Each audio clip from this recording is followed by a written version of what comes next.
You know, some stories don't really have an ending. They just stop. They leave you with a giant question mark. These are the real-life cliffhangers that have stumped scientists, detectives, you name it. Today, we're going to open up the case files on some of the most chilling, absolutely unexplainable mysteries of all time. That right there? That's a haunting conclusion from our very first mystery. It's a story that kicks off with a doomed expedition and, well, it ends with questions that pretty much defy any rational explanation. Okay, let's just dive right into this one. Picture this. It's 1959 in the Ural Mountains of what's now Russia. 9 super experienced ski hikers head out on a winter journey. These folks were pros, they were totally prepared, and they were never seen alive again. So on the night of February 1st, the group makes camp like normal. But sometime after that, some unknown, terrifying event kicks off this bizarre and ultimately fatal chain of events. By the time a search party found their camp weeks later, it was so obvious that this was no ordinary hiking accident. Okay, so get this. This is where it gets really weird. The evidence is just all over the place. Their tent was sliced open from the inside, which means they were desperate to get out. They fled into the freezing night, some of them without even shoes on. The bodies they found had injuries that just make no sense. One person had massive internal injuries, like from a car crash, but 0 external wounds. Another had third-degree burns. And maybe weirdest of all, some of their clothes were radioactive. And here's the thing. No single theory fits all the facts. Was it a secret weapons test gone wrong? A freak avalanche? Or maybe something even stranger, like infrasound, this low-frequency sound that wind can create, which can literally cause intense, irrational panic in humans. To this day, we just don't know. This whole idea of an unseen force brings us right to our next case. And this time, the mystery isn't happening on some remote, frozen mountain. It's right in the heart of international embassies.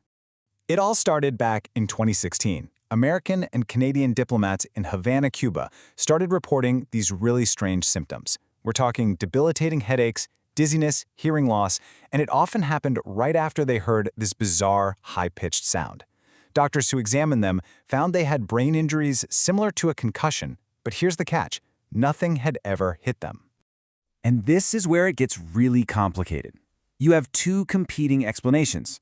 One major report from 2020 pointed to a microwave weapon as the most likely cause, like a new kind of invisible warfare. But then, a 2023 intelligence assessment said it was probably psychological, a mass psychogenic illness caused by a super high-stress environment. Even the government itself can't agree on what happened.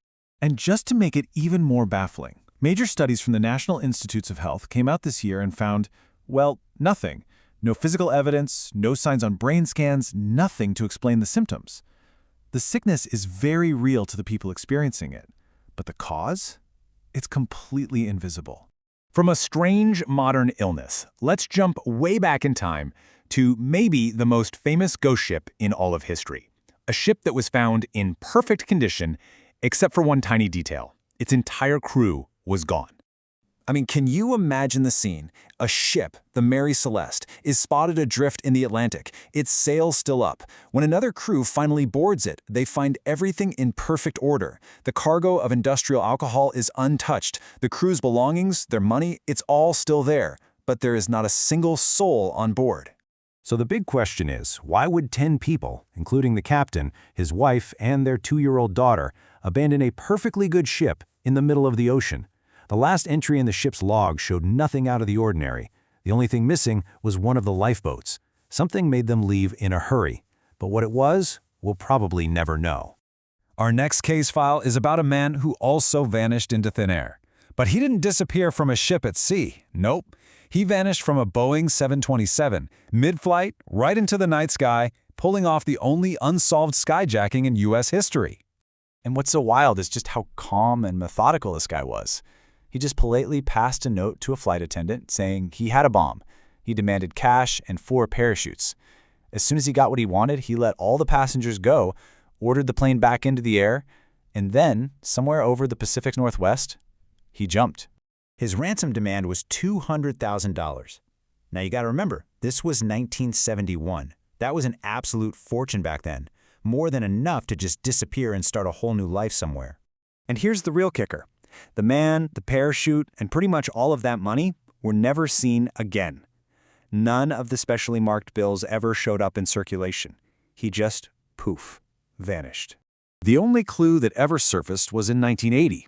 A little boy found 3 rotting bundles of the ransom money buried in the sand along a river. But instead of solving the case, it just made things weirder. Did he lose some of the money when he jumped? Did he even survive? The FBI officially closed the case in 2016, leaving D.B. Cooper to become this American folk legend. All right, for our last mystery, we're shifting gears, moving away from crime and catastrophe into something way more personal. It's a story that honestly challenges everything we think we know about identity, memory, and maybe even what happens after we die. The story starts with a horrible tragedy. In England in 1957, 2 young sisters, Joanna and Jacqueline Pollock, were killed in a car accident. A year later, their grieving mother gave birth to twin girls. And that is when things started to get very, very strange. What's so incredible here is just how specific all these connections were. The twins, Jennifer and Jillian, started asking for toys that had belonged to their dead sisters, even giving the dolls the same unique names. They would point out places they'd never been before, like the school their sisters went to, but the most chilling part? They had this deep, visceral fear of cars and would scream, "That car is coming to get us!" And this wasn't just some family story passed down. The case was actually documented by a guy named Dr. Ian Stevenson, a psychiatrist at the University of Virginia who spent his entire career scientifically looking into claims of reincarnation. And he said that the Pollock twins case was one of the most compelling he had ever studied. So, is it just an unbelievable coincidence or something else? From ghost ships to phantom skyjackers and these strange echoes of past lives, these mysteries are a powerful reminder that not every question actually has an answer.